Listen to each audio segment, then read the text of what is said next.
For the Time Being by Amanda Given.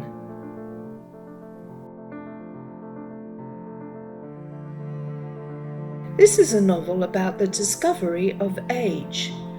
For the time being, heralds changed ownership for upmarket care home Grantham Glade. After making old bones, For the Time Being offers more insight and observations about the residents, their families, and staff. In those busy corridors, flights of fancy, journeys of discovery, the gentle rolling of the day-to-day, or, from time to time, the ache of grief make up the fabric of care that now baby boom has become the Elder Epoch.